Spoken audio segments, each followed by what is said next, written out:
Hello there. I'm History of the Flash, but you can call me JD. And ahoy in comic book Hunter, also known as just Hunter. And this is a Hero Story, episode 108. Welcome. Ahoy. A Hero Story is a podcast where we talk all things comics. That includes comic book movies, comic book animation, comic book video games, comic books themselves. You name it, we probably talk about it. This week is all around the carousel of what we talk about in comic books Yeah, because we have a literally. we have a comic book video game review to start with. Now, our very own comic book. This is kind of the reverse of Spider-Man PS4.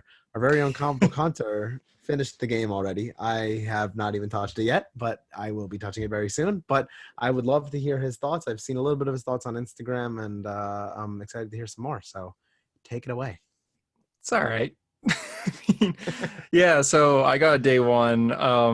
I guess we'll do like a full review once JD plays, and we'll play together too online. We both got it on PlayStation, so we'll do like our thoughts on multiplayer as well. But until then, here are my general thoughts. It's all right. It's I feel like it's one of those games that'll be way better in like a year or two. But right now, right when it launches, it's very unfinished. The campaign is pretty short. Like we have a friend who's been on the podcast a few times, Tyler, Comic Boy. He beat it in one sitting, in one day. You can't really do that with most games. So No. I did it through about 3 days. I played here and there for about 3 days, and I beat it all. And already I'm kind of done until I play multiplayer. Like right now, I'm kind of done playing single player. Like if I want to play a video game, I'd rather play something else at the moment. So it's got its goods, got its bads. So I guess I'll start with the bad here. The main problem I find is glitching, which I know a lot of people have. Like glitches are in pretty much every game, but oh my god, this game has a lot of glitches, which is a problem. Like it creates a big problem for the game when you're going through a loading screen that stays on a loading screen until you realize, hey, 20 minutes have gone by and you got to close the game. Or you're Iron Man and you go to punch a guy, but you glitch through the wall and then suddenly the level restarts. And it's like, okay. So it's a little annoying on that part. Campaign being a little short is also a little annoying. And the fact that once you beat it, it's like, here's a ton of other missions you can do that are kind of just redos of the campaign. So the campaign is good. It's one of my good parts of it, which I'll explain more in a second. But the gameplay itself, although it's fun, it's a little repetitive. Go here, punch robots. Go here, punch robots. Go there, punch more robots. You did it. So it's like, okay. Now, it despite being repetitive, despite being glitchy, I find it's still a good game itself, especially during the campaign itself. I find Miss Marvel, who's basically the main character, which I didn't expect, Kamala Khan, very, very likable character. They nailed her personality. They got her really well done, as well as all the other characters. Everyone seems comic accurate, which Harper, who's been on this podcast before, was telling me about how every character seems to be done right, which is something that you can't say for most live action adaptations of comic book characters. But in this case, every character from Captain America, Thor, Tony Stark, they're all written as they should be written, which is good. So it makes the campaign itself like a kind of like a comic event. Like I could see this as an actual comic event. Granted, it's a video game, but if this were to happen in Marvel Comics instead, no one would complain. Like it is a solid story the whole way through. Other goods, I mean, each character is unique. I like playing as Thor a lot. I enjoy Iron Man. I enjoy Black Widow. Hulk's all right. Miss Marvel is really fun. Some of the skins are cool. Some of them a little disappointing. When they said, "Oh yeah, there's gonna be like 50 skins per character in this game," a lot of them are just, "Hey, here's 20 versions of this outfit, but in different shades of blue or different shades of red." So it's like, okay, I was kind of hoping for a bit more comic outfits, but they said that the developers said that they are adding more skins throughout the next few years, maybe. Which comes to my point where they are doing monthly updates, fixing bugs, and adding new characters. The story itself, it kind of ends on a marvelous cliffhanger in a way, like all Marvel movies do. You do have an after credit scene, so stick around, and the after credit scene actually continues next month. So the story will be continued in October, and then that'll continue in November, which will continue in December, so on and so forth. So I like that. There were teases to other villains throughout the campaign that I hope we might see. Until then, we are getting new heroes throughout the next few years. And yeah, usually these reviews have a nerdy section too. it's a Marvel game. There's tons of Easter eggs. One of the collectibles in this, like most games you collect things like in Spider-Man PS4, you collect backpacks. And this, it's comic books, and they're actual comic books that you can find and store and stuff like that. So I thought that was cool. But besides that, I give it like a 7 out of 10. Soon to be possibly a 9 in a year from now. Maybe we'll have to do like a review in a year. A returned Avengers game returned. Yeah, because they did straight up say like, hey, we're don't worry, I know it's buggy now, but we're adding things throughout the next little while. So I feel like it's a game that will be great from some time from now. Granted, JD, still get it, still play it, still beat it, because I still want to hear your thoughts and I still want to play with you. Just it's no Spider-Man PS4. It's no Arkham Knight. It's no Arkham City. It's no Telltale Batman.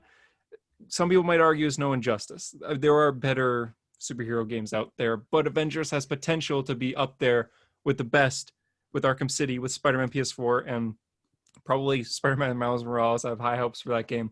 It's just right now it's sitting fairly low on that scale. So that's my little. I mean, that's fair. It seems like a good analysis. It's mostly what I've heard so far. Mhm. Uh, you know, I've heard pretty decent things from most people. I think that one of the main things that I've heard is that it's very repetitive. Yeah, That which is what you highlighted, which is can be a little frustrating with some of these games where it's repetitive. And I thought like in the beta when I was doing the Hulk and Miss Marvel mission, which felt like it took an hour because Abomination kicked my ass 10 times. But that one I felt like it was so repetitive, like all the Hulk stuff. Like that's what I've heard. Hulk is very like he is the because he's worst. so repetitive. Well, that's the thing. I mean, when you play the Hulk, you want to be like powerful and you want to be the tank of the group. You want to be like first in line, just wiping out enemies. But in the end, his small hits and his heavy hits the same amount of damage as Black Widow.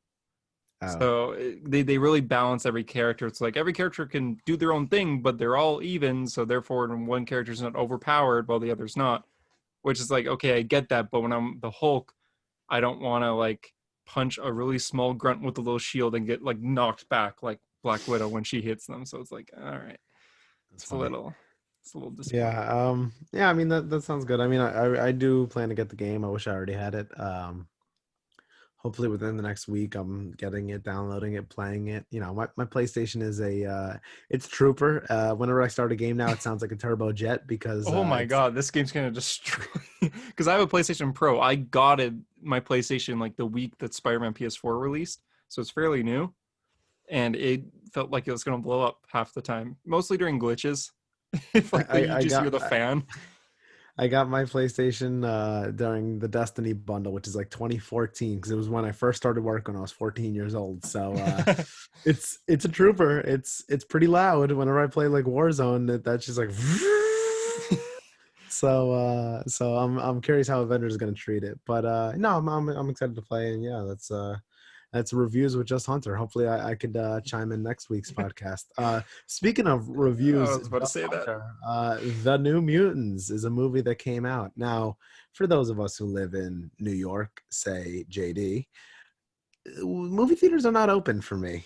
I mean, they might be. I don't know. The movie theater near me did not look like it was open. So, um, it's Still either like go to broken windows and like a bunch of old it signs. was either go to Connecticut or just not watch New Mutants, and I was like, it was- Would you do it for Wonder Woman oh yeah, I would have traveled for Wonder Woman, but New Mutants. next month?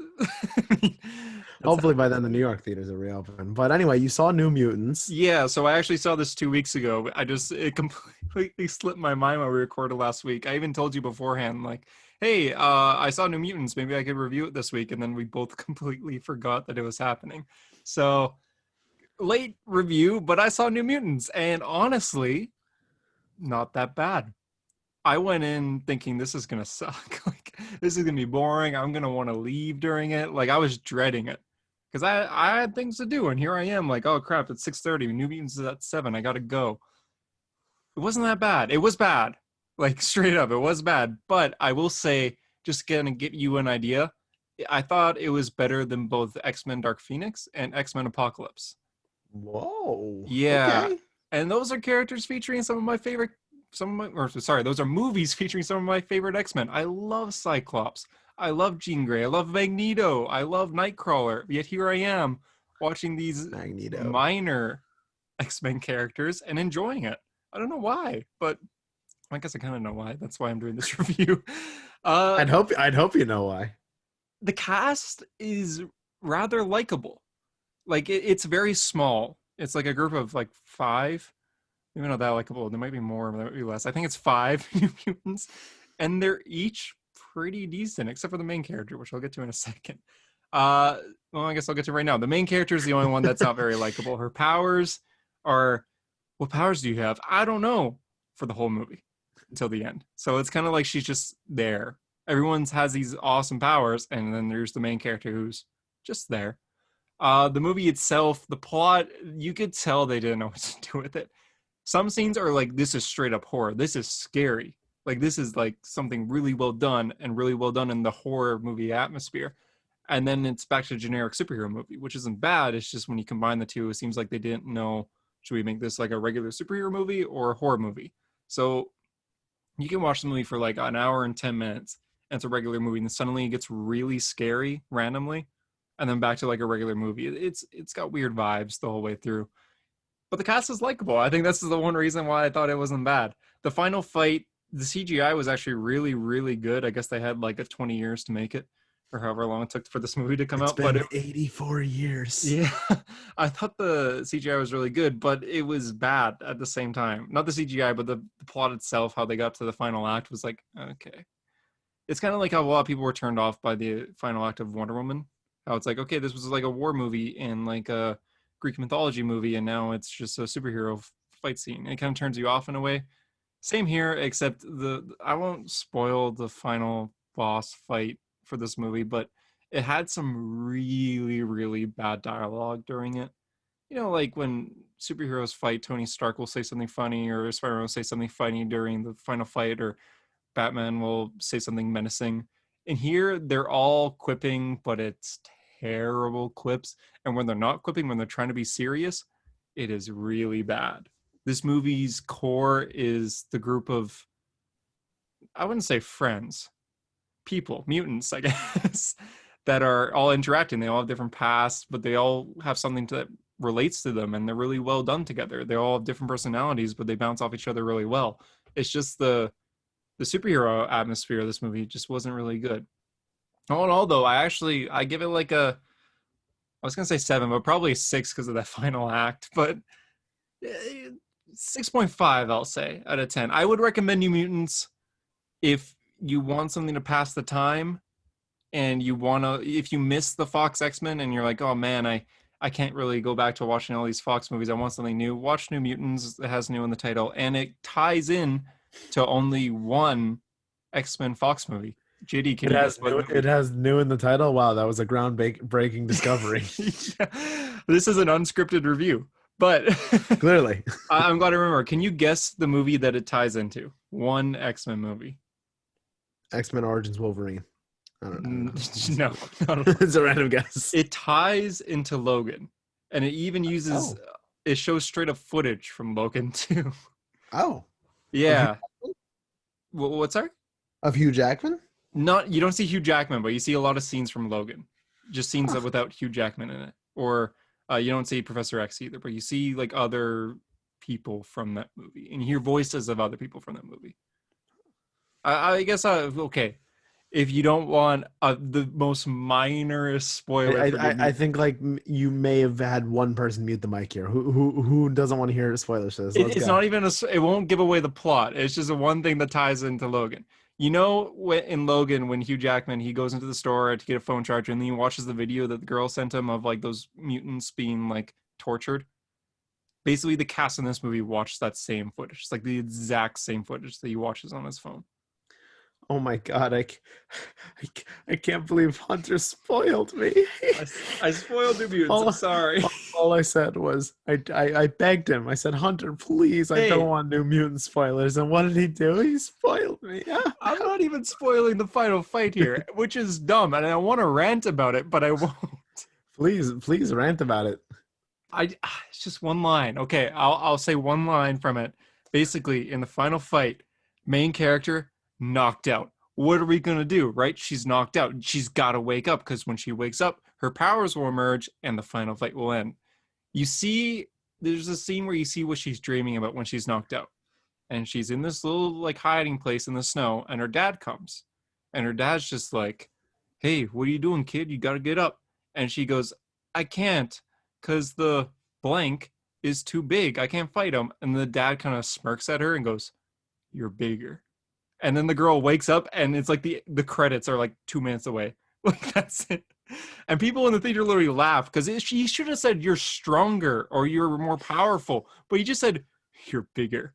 It's like you just insulted your daughter, and now all of a sudden she's like, bam, she's awake. She could beat the final boss, and the end. New Mutants is over. People laughed in the theater during that. Surprisingly, there was people in the theater during this movie, but yeah, I would Oh recommend New man. Mutants. I liked it better than Apocalypse and Dark Phoenix. I think that's because my expectations were so low. Maybe. Well, Apocalypse and Dark Phoenix, I was like, oh yeah, I got to see Cyclops again. I got to see Quicksilver scene and Magneto, but this one surprised me in a way. But anyways, yeah, that's New So Mutants. so I like the way they marketed it seemed like a superhero horror, which I've always thought is an Mm, interesting concept. I've always wanted like a horror type Batman film featuring Scarecrow. that'd be So awesome. so seeing that would be awesome. So seeing a X-Men film marketed like this, I was like, oh, this is so much potential. So it's cool they did some of the horror elements. I wish it could have been like a full horror, but you know. Off the top of my head, I can think of three actual horror movie scenes, and there might have been more. I'm just trying to think back, but within those three scenes, they were actually well done. Like I was like, damn, that was good. That was suspenseful, and I could see people being afraid from that. So that was really well done. I love horror movies, so I applaud. Anyways, those are my two really quick reviews while you listen. I hope you enjoyed. I know. I feel like a listener of a hero story. Wow, is this what it's like? What a great podcast. Yeah, you should review us 5 stars on iTunes. Subscribe to Oh, our whoa, YouTube channel. you're plugging in the iTunes a little early. Usually I it's the end of the podcast. I am. Yeah, thanks for listening, everyone. Now back to the regular episode where we have actual news, and I guess we should have said this earlier, but for those of you who want to skip to the comics of the week, we had 3 comics this week, correct? Yes, Flash 761, Superman 25, and Amazing Spider-Man. I have no idea the number. 49, I believe. 48 or 49. That was this week's one. A But yeah, large number.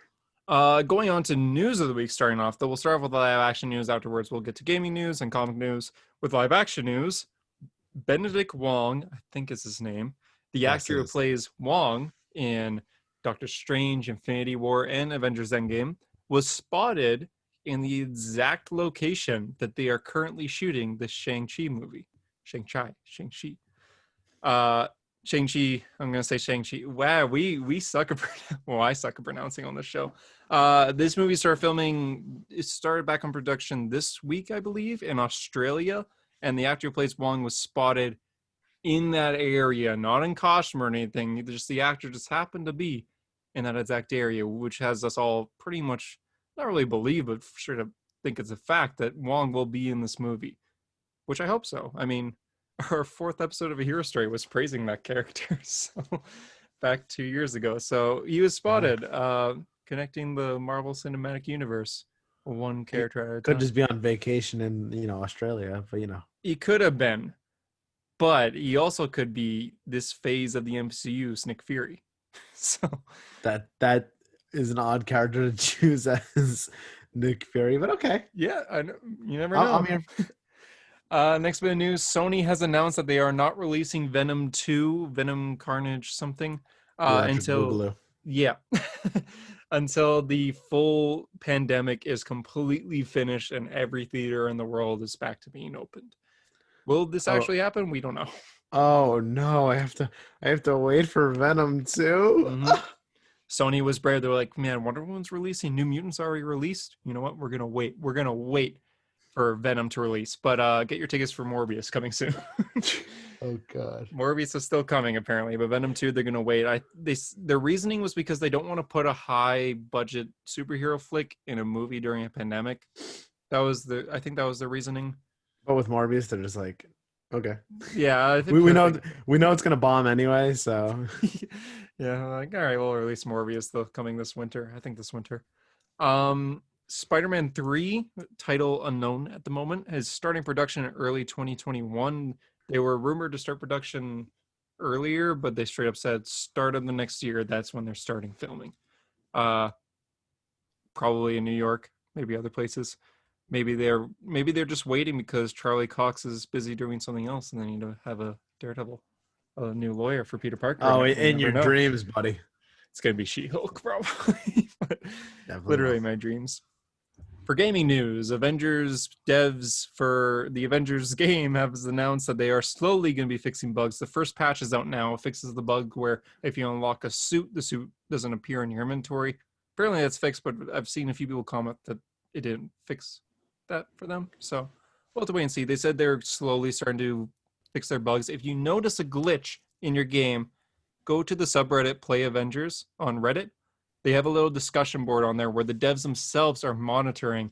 You can post the bug you found. Make sure you say it, whether you're on PC, Xbox, or PlayStation, and they will get back to you on that, hopefully fixing it. So yeah.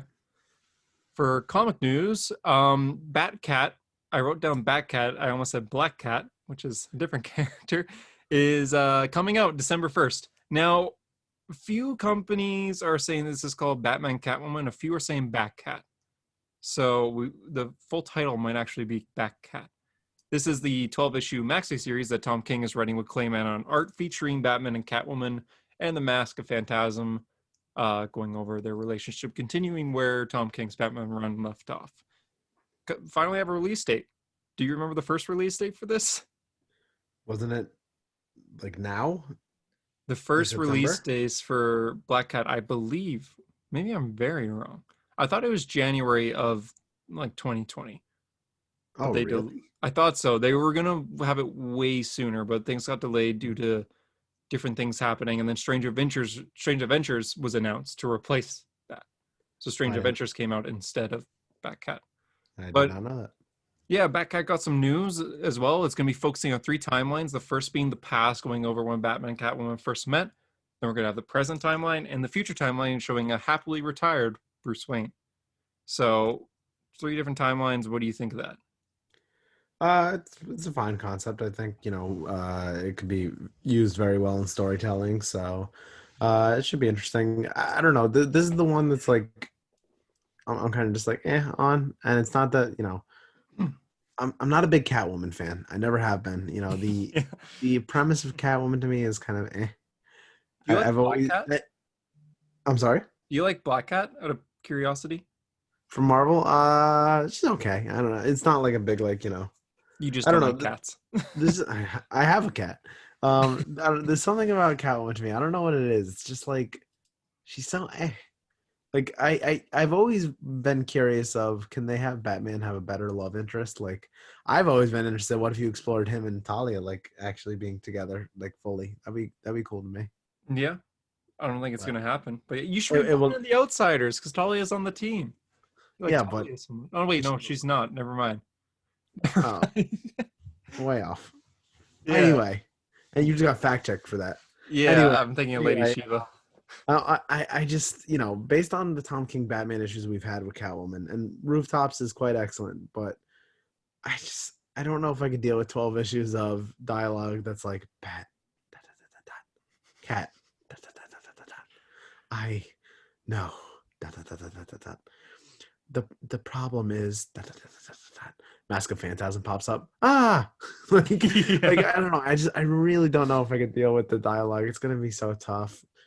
This is one that I am considering skipping the single issues and trade waiting. I know. Don't Ooh, crucify me. man, I'm gonna be doing solo reviews on the podcast again. I'm not decided yet though. I may just read it.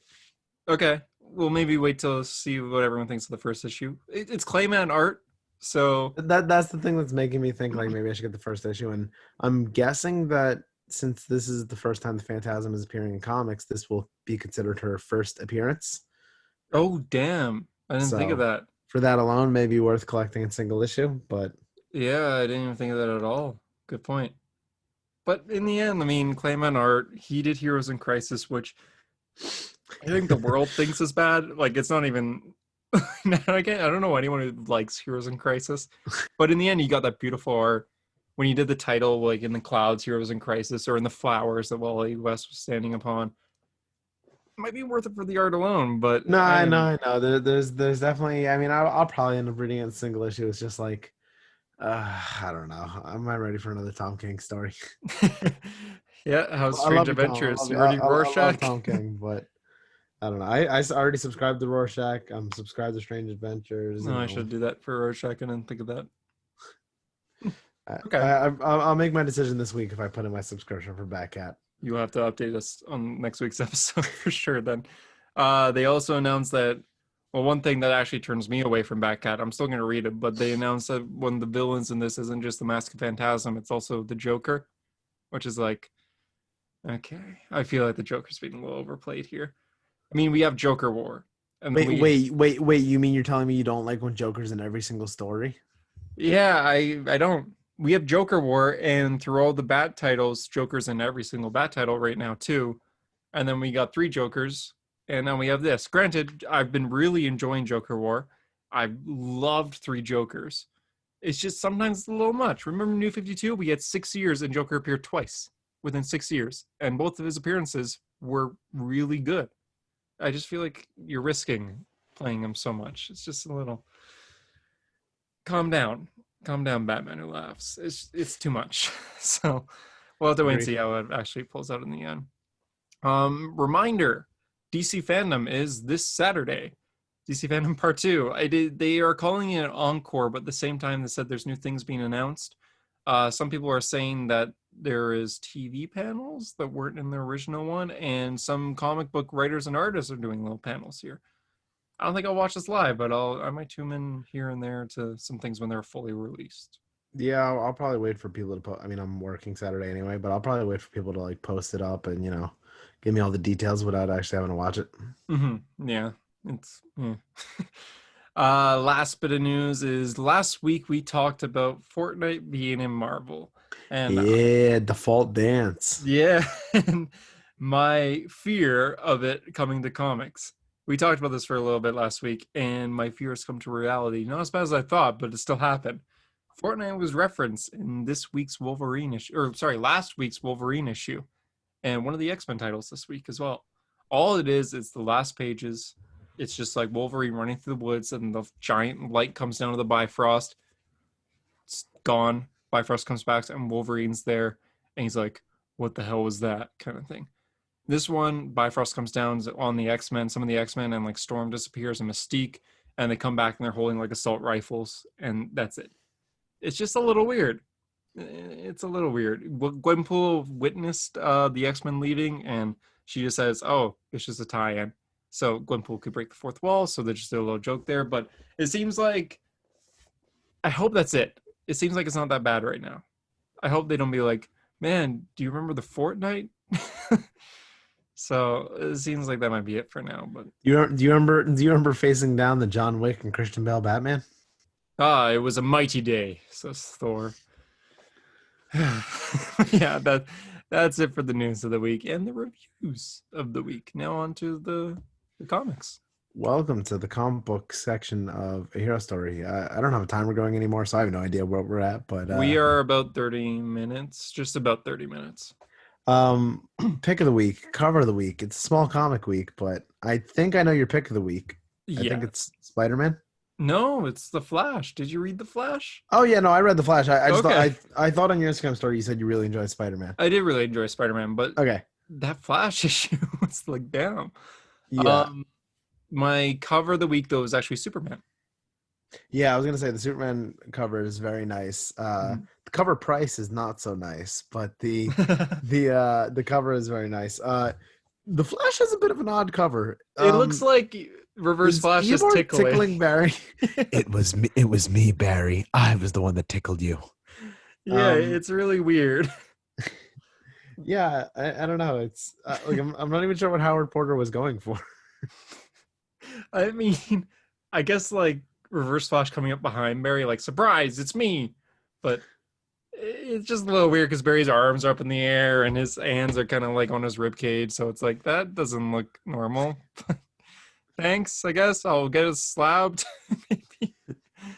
Oh God, Uh, I couldn't have that slab looking at me every night when I go to sleep.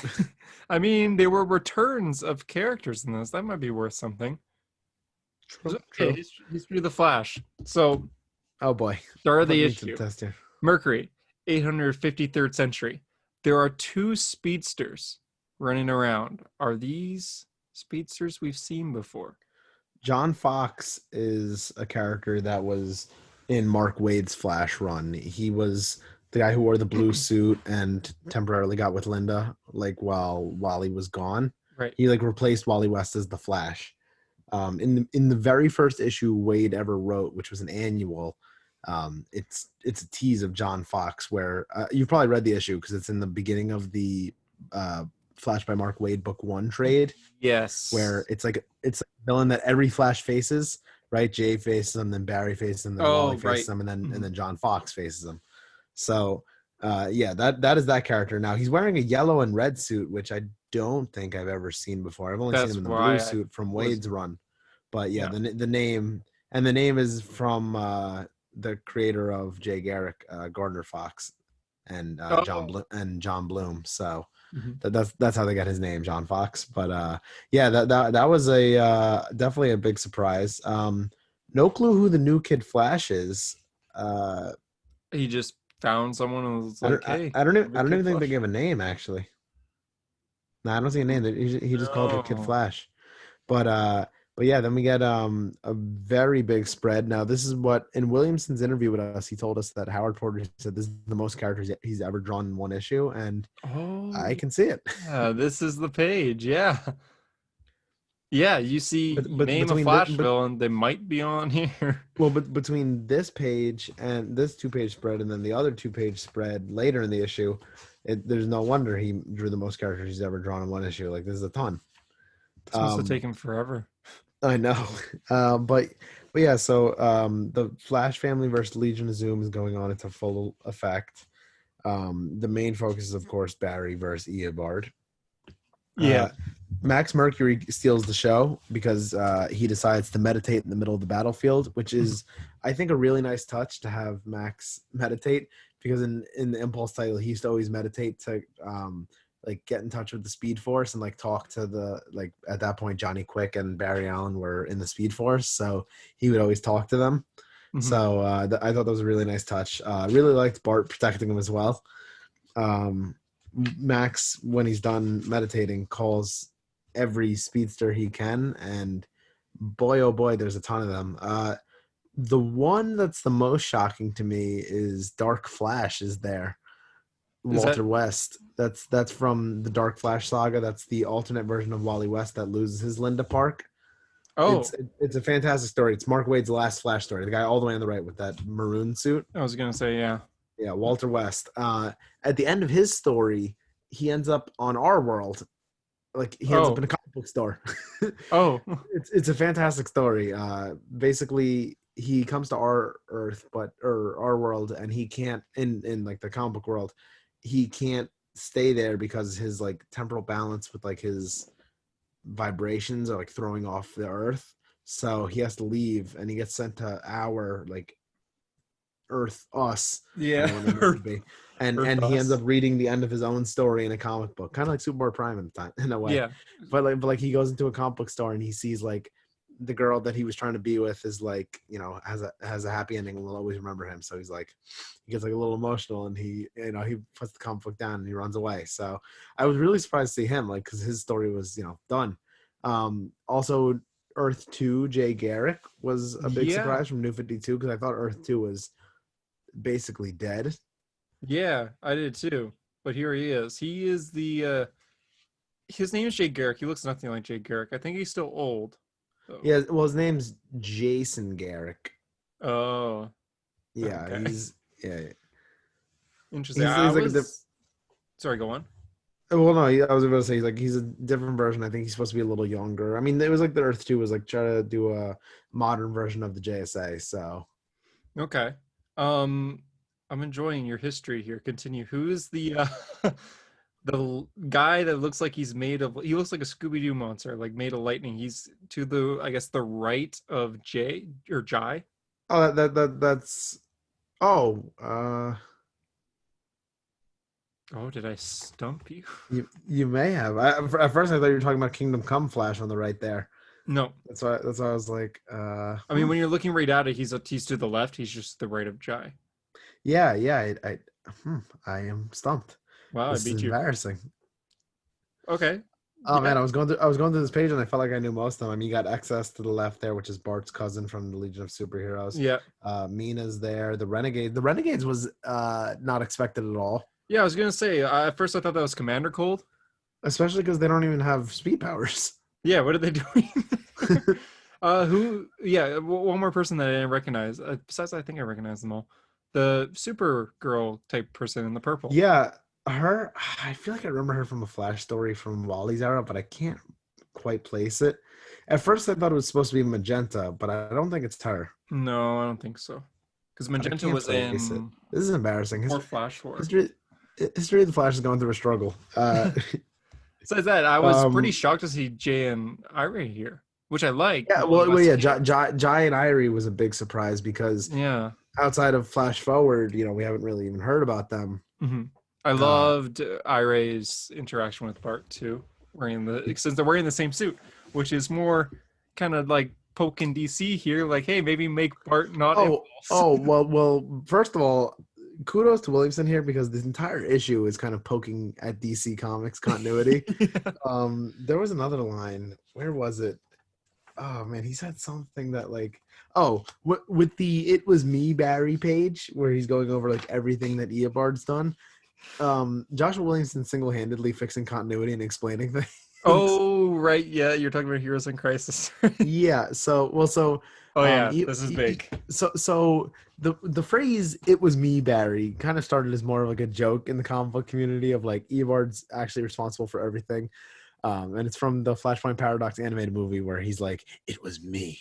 Do you remember?" So there were many memes made of it. But anyway, in this 9-panel grid here, it was me. So Literally. who told Jay Garrick that they'll forget him? It was me, Barry. Or Jay. Oh, Jay. Well, Barry needs to know about it. Who told Barry and Bruce to keep their investigation about the button secret? It was me, Barry.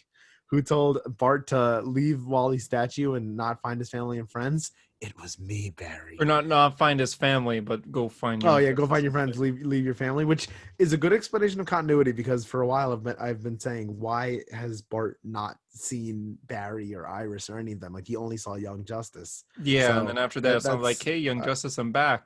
I Anyways, don't I'm think just that gonna go visit my family real quick. I don't think that was the original explanation. I think Bendis was kind of just like, yeah, I'm gonna write Bart, but I think it's good on Williamson to kind of fix that real quick. Yeah. Let's see who told Barry to get mad at Wally and Wallace. It was me, Barry. Who told what was the other one? Wally leaving Wallace. You a loser, you're nothing. That's Barry leaving Wallace. That might have happened in like Teen Titans or something. Oh no, isn't that when they remember Barry and Iris broke up for a quick minute? Oh yeah, yeah. Oh, Who, why did who they told you? break up? Who told you to leave Iris? It was me, Barry. Who told Wallace to team along with Damien? Which, from what I've heard, Teen Titans is like, why would Wallace ever go along with what Damien was doing? But this kind of fixes it. It was me, Well, Barry. even then, people are in Teen Titans readers are saying, why is Damien even doing this? Because Damien's straight up torturing people and locking them in not Oh yeah, Gotham City Police Department, but his own cage. yeah. A little messed up. But Wallace is like, yeah, this is fine Who because started? Who started the Flash War? It was me, Barry. And of course, finally, who told Wally to cover up the sanctuary killings? It was me, Barry. it's really well done. Um, so what is your immediate thoughts of the cover up? This 9-panel grid is the best page in comics since a few pages ago when all the characters returned. But it's one of my favorite pages in comics for a while because this does cover a lot of explanations, even things that I didn't really think too much about, like the Flash War. Cool event, moving on.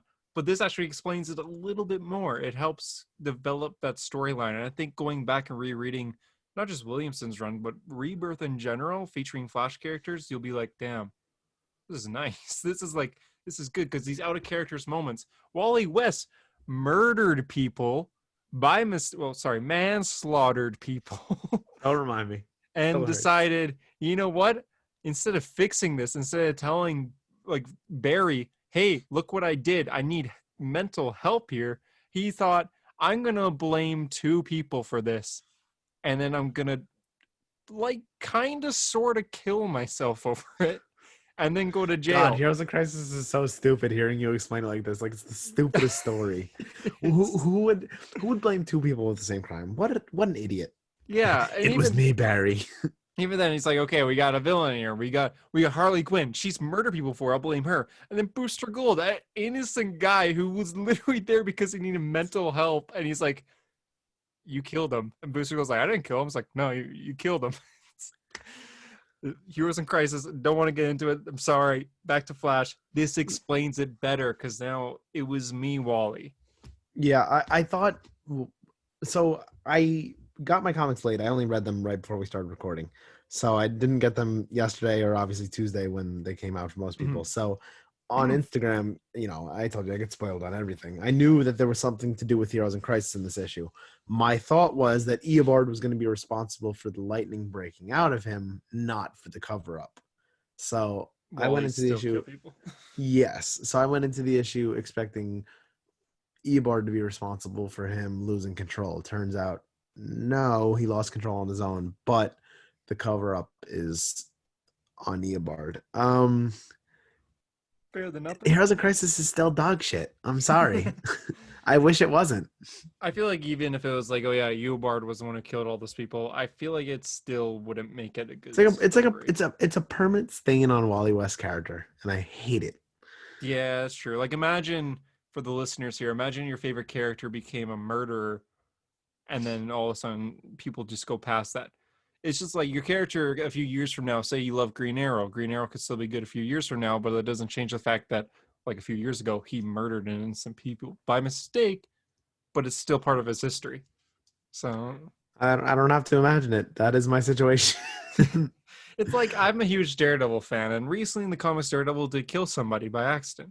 But in this case, it was one person, and it developed him so much, and it developed the story of Hell's Kitchen and Daredevil itself. It's not like, oh, I kill people, try to hide. I kill people, try to hide because this could kill me and everyone I love. So, yeah, how would you feel if Daredevil went to Mary Jane's superhero support group and just went into the middle of them, exploded, and then decided to blame two different people for their deaths? yeah, in this case, he would blame Punisher and Miles Screwball. Morales. I'm thinking like an actual like anti-hero and then a literal innocent person. Yeah, yeah. Oh god, Heroes in Crisis is terrible. Actually, one of my favorite "It Was Me, Barry" moments is "Don't tell anyone about your investigation," because in 2016 I was steaming when the button, or 2017, whenever it came out, I was steaming at the fact that why did they not get Superman, who had his pre-52 memories at this point, and Wally West involved in the investigation? Like the pre-52 guys, they should know about this. Thank you, Williamson, for at least trying. I really appreciate it. Yeah, no, it's an interesting page of the "It Was Me, Barry." Do you like the idea of Eobard being responsible for so much, or do you think it's an overreach? I mean, I understand if people do think it's an overreach, but I actually personally do like it. I feel like Eobard is the one character that could do these things. There are other time traveling villains, but I think Eobard Thawne is the one who it makes sense for him to do this. And it wouldn't surprise me if a few years from now we'll have another "It Was Me, Barry" moment. And I'm You remember when you it. were with your first girlfriend? Yeah. And I'm all for it. I think it's well done. It's kind of funny, but in a good way. It's like, haha, that's the thing. And then you flip the page and you're smiling. He did it. Yeah, you're kind of like the Once Upon a Time in Hollywood, like yeah, with the cigarette in the hand and you're just pointing at the screen. Yeah, this is literally what it is, and I think it works out very well.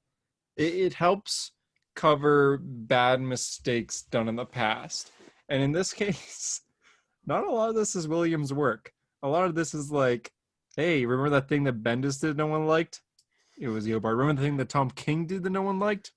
It was Eobard. So it's interesting in that case. I think my favorites out of these are the Heroes in Crisis and the Bart moment.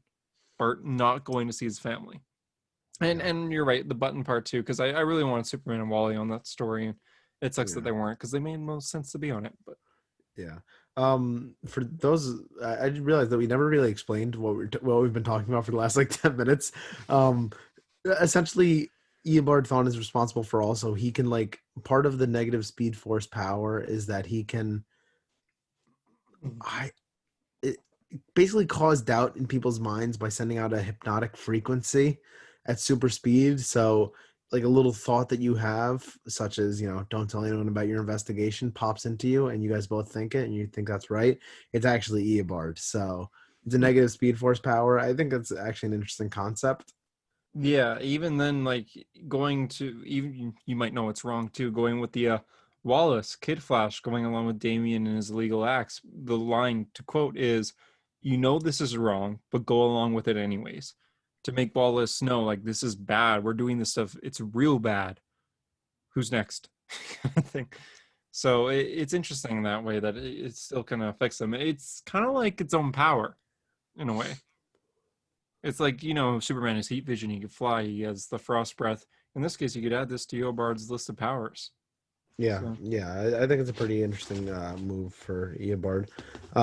So then we get our Wally Hatton moment of the issue, mhm. where um, in the middle of Eobard and Barry fighting, we get a boom. I can't do it like Benny, like from Comic Historian. Boom. And it says, Boom. and it's all blue, and it says, "Find me, Barry. Find me," in like the blue Manhattan type dialogue. And Barry says, "Wally," to which you get the plug for Death Metal. Now I hate that it says "See Dark Knight's Death Metal" for their reunion. Triple Flash Hug is not a reunion. Sorry. It makes me like, dang, is Wally not coming next issue? I don't think so. Uh, Um, but anyway, I do like the continuity of Ebard being terrified of Manhattan energy because he's yeah, like, what? No, not again. No, no, no, no. because Which is the same those, energy. Which is the same energy from "I saw God" yeah, which killed Eobard in the Button in the story. button. Dr. Yeah, Manhattan killed the Reverse Flash, and this is the same energy coming out, which is scary for little Reverse Flash here. After that, I guess the next big moment is Kid Flash moment, which I loved. This was really cool. yeah, Every yeah. Kid Flash. Yeah, I was about to say all the young speedsters team up here, and Jay, Jesse, and Max kind of just let them at it. It you're 100% on the money with seeing Irie in the Impulse suit and Bart in the Impulse suit is like so cool to see together. Mhm. But it does make me want Bart to move on. Yeah, Cough, Kid definitely. Mercury, Kid Mercury. You can even have the same style, like the strip down the middle. Just maybe change up the colors, if anything. But yeah, they basically get a plan to send all these villains back to where they belong with their vibrational frequency, kind of like how the Tornado Twins were sent back. For Bart, this is a risk though, because since he's not from this time, he may get sent back as well, but he's willing to take that chance. It's a very great Bart Allen moment. Like he's like, it's a risk, but if that saves lives and helps our family, I'm gonna do it. So um I don't know how I felt about that. Okay, fam, let's do this. It's Bart. It's It's fine. I think it works for Bart Allen. it's okay. Anyway, they get a big crack a kaboom and they're able to send all the guys back. And yeah, it's nice to see Mina and Wallace hug. Bart and Avery high five. Jay and Max are holding each other. Jai and Irie are holding each other. Like it's a very nice Flash family issue. This is what I've been waiting for my whole life. Um, and then It's and like I then was made for this. it's like I was made for this. And then the issue ends with John Fox saying how it's a very tragic day for the Flash because Barry Allen. It was the last race Barry Allen and Eobard Thawne ever had, and it ends with Barry chasing Eobard through the time stream, saying, "I'm going to kill you," and that's where Finish Line is going to meet its finish line. 2 weeks, I believe, from now is the finale of Joshua Williamson's. Which is also Speed Metal. Yep. Oh wow, 2 weeks, big week. 2 weeks from So now. so even though I doubt we'll see Wally in Flash 762, we will be seeing him in Speed Metal. So Yeah. Damn, I'm excited. It's gonna yeah, be a big week. what do you give the issue and just general thoughts? General thoughts, honestly, this I mean, Williamson's been killing it lately with these recent issues. I give this one probably like a 9.5, close to a 10 even. I can't think of many flaws. Yeah, maybe a 10. There's no really flaws here, but yeah, like honestly, really well done. I'm really looking forward to this finale. It looks like it's going to feature more of Barry versus Reverse Flash, which I'm okay with. Besides more of a reunion, I hope we get a where are the speedsters going now? Like it would be Well, I was just about to say, like, introducing all these speedsters is great, and bringing back continuity is great, but where do we go now? Because are they all going to go into oblivion for another 10 years? And I Mhm. have to wait. Like, is this leading to a Flash Family title? Part of me just feels like Speed Metal is the breeding ground for, like, all right, let's try out if a Flash Family title can work. And by the way, it can. Yeah, please buy it. A while ago, the Flash had a one shot called the Flash and Speed Buggy, which was testing to see if a Wally West series could work. People paid for it, and we ended up getting Flash Forward. People paid for that, and we ended up getting to be continued. So buy Speed Metal. Don't read it for free online or any of those things. Please buy it. Go to Comixology, Amazon, your local comic book store.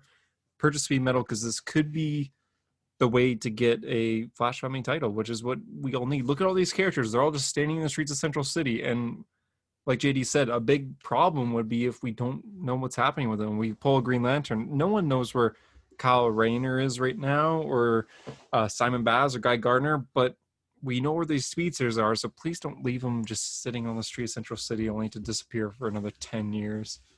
I'm not holding my breath because I know DC Comics too well, but maybe I'll be surprised. Yeah, I So, understand it's a lot of characters, but we'll have to wait and see.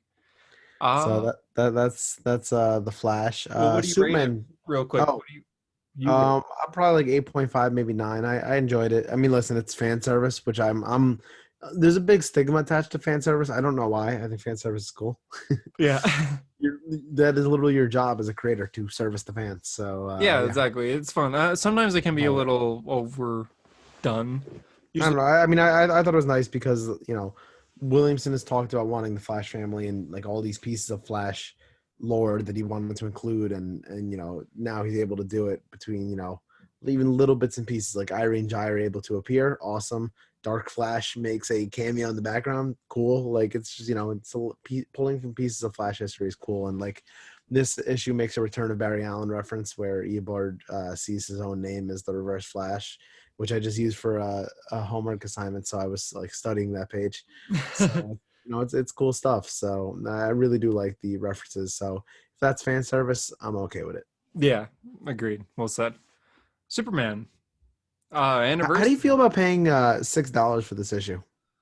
I mean, I didn't know it was $6 until you just told me it was $6. I don't know. My comic book store owner, Probably more in Canada. I don't know. he puts it says 6.99 here, but well 5.99. Sorry. Yeah, my comic book shop owner, he just has everything to the side for me, and when I go and pay for it, he's just like he has them all ready. And it'll just be like, hey, debit or credit, and then I pay and then I leave. I don't realize how much I pay unless I know it's like a huge stack. But since it was 3 comics this week, I didn't realize that. But thank you, I Yeah. guess. Um. So, bring me through Superman 25. This is an anniversary issue, technically, which I don't know. In my opinion, and this is not just against Superman or Bendis. This is just DC Comics in general. Why is every 25 issues an extra size anniversary issue? It should not be. Sorry, the 25th issue should not be an anniversary. I get it's a money thing, but it should not be. At 50 issues, I understand. At 100 issues, I understand. 25, not that great of No, achievement. yeah, it's not really an anniversary. Going through the issue itself, this felt really long, and I think this is due to so much dialogue. Well, I was gonna say like pages like with the aliens in the beginning had like 5,000 speech bubbles. Yeah, exactly. It was way too much dialogue, and so Bendis introduced, I believe, new race of aliens. I don't recognize these, and I read a lot of DC Yeah, space yeah, books. yeah. I think he's introducing a new race here. Hmm. These aliens, they all have similar looking faces, so it's hard to tell them apart, and it's just a lot of dialogue. And honestly, I didn't really connect. I didn't really care for these. They just felt like generic alien bad guys number 400. Like I didn't care for the alien story.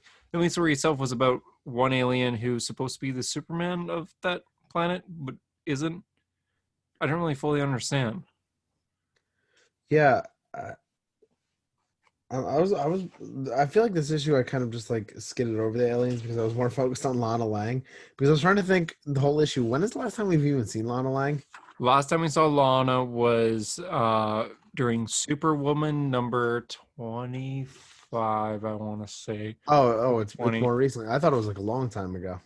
No, Superwoman. That story ended. Now I should have done my research before recording this, and I could be wrong about this. So pay attention, fact checkers that DM me every week. Harper. So Superwoman. I thought was pre 52, or sorry, new 52 Lana, and then pre 52 Lana was. Oh no, sorry, it was Lois Lane. But I thought the end of Superwoman, she died. Now I read Superwoman up to issue, I want to say 11 or 12 before dropping it. I dropped it and there was a few issues left, but I believe Superwoman died at the end. I remember hearing about that and everyone talking about that. But here it seems like she just lost her powers. So, granted, like I said, didn't read the finale, so I could be very wrong, but I swear she died. But Yeah, anyways, I'm not too sure. God, there's so much dialogue. yeah, which made it a long read. Flipping back Lana through the Lang, pages. anyway, she returns in this, beautifully drawn by Ivan Reis. Oh yeah. Um, the thing that shocked me the most, because though it's Ivan, I really like the Clark just visiting with her, telling her, showing her pictures of like Jonathan, and I was about to just say John as a kid, like showing her the picture is awesome. I love that it's very wholesome. It's very nice. It's nice to see in a very rather action-packed comic. Talking about Lois, talking about his parents, stuff like that. Talking about Lana's parents since they grew up together. The thing that shocked me the most was seeing her as Superwoman. As soon as we got that page of her like carrying the ship up in the air, I like stopped reading right away. I was like, wait, no, she doesn't. She's either dead or she doesn't have her powers. Turns out this is a flashback, so all good there. But then you go on to, for her talking about like how she doesn't have her powers, and occasionally she dreams, has these weird dreams of like falling and things like that. But it's hard to tell. So in the end, I could just be like confused over nothing. Maybe she just lost her powers, but I thought she died. But anyways, I'm glad she's back. I like Lana Lang a lot. Uh, Get ready for the fact checkers on your ass. yeah, I'm sorry. DM me, Comic Hunter on Instagram. I feel like they're setting up a big story with these aliens here. I don't know. Maybe I need to reread the pages with the aliens. Maybe I was too weirded out by the dialogue, like the amount of dialogue. I feel like there's a good story being brewed there. From what I can tell, there's one alien. He's supposed to be the hero of the planet. They basically this planet's hidden from regular planets, so a lot of planets don't actually know they exist, and they spy on other planets. So they spy on Superman, being like, "Wow, this is amazing! Krypton exploded, and now Superman's there," and blah blah blah. Which I did enjoy the first few pages where you see Krypton explode and the alien runs into the council. He's like, "The planet Krypton exploded," and the first reply he gets is, "We know." It's like, I think how many it's times have you seen yeah, I that? know meme. Yeah. No, Krypton exploded. I know. Exactly. Yeah, they're definitely setting up this one character. It seems like his race was wiped out and he blames Superman. I don't really know. Yeah, I was kind of the same way. I kind of skimmed through the alien scenes, but the Superman and Lana scenes were great. Lana looking at the yearbook of them in high school, and Clark just offering her tea or coffee or whatever the hot mug is, and Yeah, I mean, I don't know. I like I said, I think I need to go back and reread this issue, at least the alien side of it. But yeah, I don't. I actually kind of enjoyed this issue because of the Lana stuff, and I really enjoyed the Ivan Reis art. he draws a great Superman. He drew Aquaman briefly during the Hall of Justice reopening, where they're in their new 52 suits, which bothered me a little bit because they opened the Hall of Justice right after Metal, which was Rebirth, and they shouldn't be in those suits. But anyways, uh, all in all, I mean, it was a good issue. It wasn't bad. It was entertaining enough. Yeah, yeah. I don't know. I gotta revisit it when I'm more of an awake mind. Tell me about Amazing Spider-Man. Amazing Spider-Man was awesome this week, and you should catch up because I I do. fully admit I was not caught up this morning when I woke up. I have Amazing Spider-Man it's number Uh, 48. what? I know Hunter not caught up? It's my job not to be caught up I on was Spider. 3 issues behind, and I sat down. I'm like, man, I have 3 issues of Amazing Spider-Man that I haven't read yet. I'm just gonna binge through these right now. So I sat down and read them all three of them in one sitting. Issues 46 and 47, they're all right. Issue 48, so good, which was this week's episode, not episode, issue. It was good because basically they're fighting this villain, which I want to hear your thoughts on this villain. Okay. This villain, I think he's called he's called the Sin Eater. And this whole issue is the Spider-Man family. I guess there's no name for them yet. Miles Morales, Madame Web, Gwen Stacy, Spider-Woman. All these characters are trying to talk to Peter, like, hey, maybe you shouldn't fight this villain. Maybe what he's doing in the end is good. And Peter's like, no, he's a bad guy. Like, he has to go down. So here's this villain's intentions. He's very much like the Phantom Thieves in the game Persona 5. So basically what he does, he has this gun. And with that gun, he shoots someone with it. They don't die. They go unconscious. When they wake up, they confess all their crimes. That's his thing. So he's going around to these thugs. He's shooting them. People cheer him on. They're like, yeah, So so yeah. so he's not a villain. He's Trying to cleanse the worlds of. He's trying to cleanse New York of their sins. That's his goal. so why does Spider-Man want to stop him? Because he's walking around with a gun shooting people. All right, fair. They're not Um, dying, but they're still getting injured, and in the end, they confess their crimes, which isn't right. He's like he's changing their hearts. mhm. When in the end, they should. He's changing how they think. He's changing them completely. Imagine you knew someone and who got shot by this guy, and suddenly they're a completely different person. Carefully. He's a hero. Yeah, I don't know. I don't see this guy as a villain. yeah, that's what everyone's saying except for Peter. So first, Miles Morales comes, and he's like, "You have to let him do this stuff, man. Like, yeah, he's a bad guy. I get it, but you don't need to stop him here because in the end, he may go after us, and we'll be ready for that. But right now, who's his number one target? Norman Osborn. That's who he's hunting down right now. That's who he's looking for. And Mhm. maybe if he gets Norman Osborn's like a bad guy. If Norman Osborn confesses to everything he's ever done and goes to jail, that's a good thing. So a lot of people in the streets, they're also like, this guy's a hero, and they're wearing this mask and they're running around like trying to defend him from Peter Parker. So it's Peter Parker versus the city because Peter's trying to be like, no, this guy's bad. He's walking around with a gun, changing people's hearts. That's not good. So it's an interesting story and some very good transitions of Peter looking back to his past. He says at one point, but I'm the only live sorry, but I'm not the only live in question here. Sorry, that's weird dialogue. Not by a long shot. Norman Osborn has killed so many people I care about, friends, allies, even. And then you see a flashback of Gwen Stacy falling, and you see him shoot the webbing.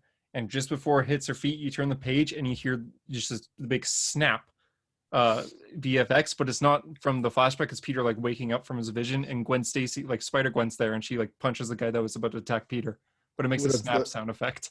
that's well done. Yeah, I thought it was really, really well done. And then Spider Gwen's there to talk about his thing. Talk about like, hey man, maybe you should let this go.